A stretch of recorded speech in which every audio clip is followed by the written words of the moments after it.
Hello student, आप सभी को इंडियन एजुकेशन में स्वागत है। आप लोगों को पढ़ाने के लिए लाइव एनाटॉमी एंड फिजियोलॉजी में आज क्या पढ़ना है तो स्केलेटल सिस्टम के बारे में। तो देखिए, आप सभी वीडियो अच्छा लगे तो वीडियो को लाइक और सब्सक्राइब जरूर कीजिए। क्लास एमएलटी और डीएमएलटी मेडिकल लैब टेक्नीशियन और डिप्लोमा कोर्स से पढ़ाने जा रही हूँ।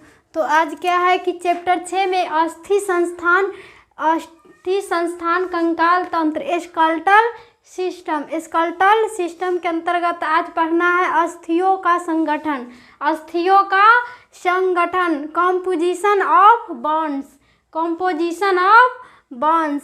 तो अस्थि के बोन के बारे में पढ़ना है। तो एक पूर्ण रूपेण विकसित अस्थि या हड्डी में हड्डी में लगभग 25% जल। हड्डी में कितने परसेंट जल? तो 25% जल होते हैं और तथा 75% ठोस पदार्थ और 75% क्या होती है?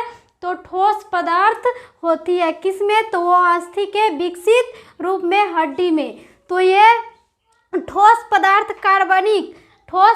क्या होती है? तो कार्बनिक, ऑर्गेनिक एवं अकार्बनिक इनऑर्गेनिक।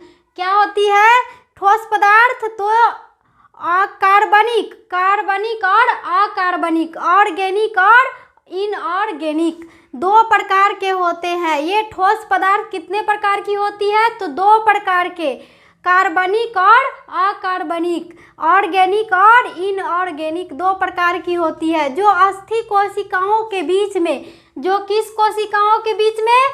तो अस्थि कोशिकाओं के बीच के स्थान में, मैट्रिक्स में पाए जाते हैं।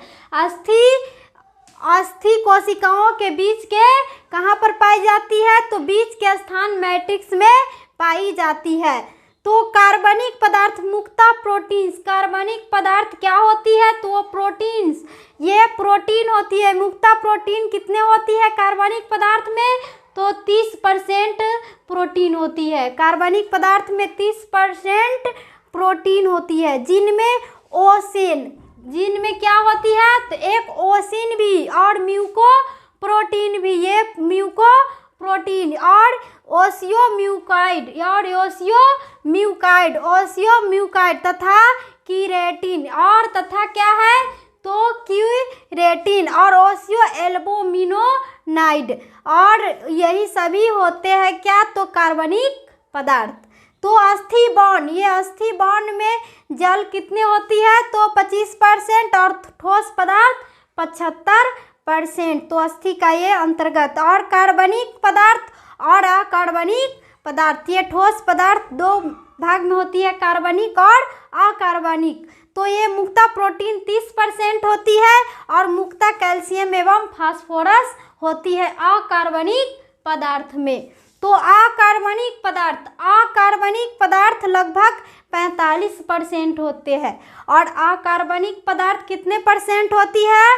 तो 45% होती है। जिनमें कैल्शियम फास्फोरस, जिनमें क्या होती है कि कैल्शियम और फास्फोरस तथा मैग्नीशियम मुक्ता, ये सभी क्या है? तो एक तत्व है। ये कैल्शियम, फास्फोरस और मैग्नीशियम ये सभी एक तत्व है। जो पोटेशियम, सोडियम तथा क्लोरीन, जो पोटेशियम, सोडियम और क्लोरीन अल्प मात्रा में होते हैं। ये सभी पोटेशियम, सोडियम, क्लोरीन ये सभी थोड़ा अल्प मात्रा में ही होते हैं। और आयरन, फ्लोरीन और लिथियम तथा एस्ट्रोसियम और ट्रेकियस मात्रा में ही विद्यमान रहते हैं। और किस में विद्यमान रहते हैं? तो ट्रेकियस रूप में ये सभी विद्यमान रहते हैं। तो इन्हीं अकार्बनिक पदार्थों से अस्थि में कठोरता, अस्थि में क्या होती है इन अकार्बनिक पदार्थों से? तो अस्थि में, बॉन्ड में क्या होगी? तो कठोरता एवं दृढ़ता बनी रहती है। कठोर और दृढ़ता बनी रहती है। किसमें? तो बॉन्ड में, हड्डी में, अस्थि में। तो ये दृढ़ता और कठोर बनी रहती है। और जबकि लचीलापन कार्बनिक पदार्थों की विद्यमानता से रहता है। और लचीलापन किसके अधीन में रहता है? तो वह कार्बनिक विद्यमान के रूप में रहता है।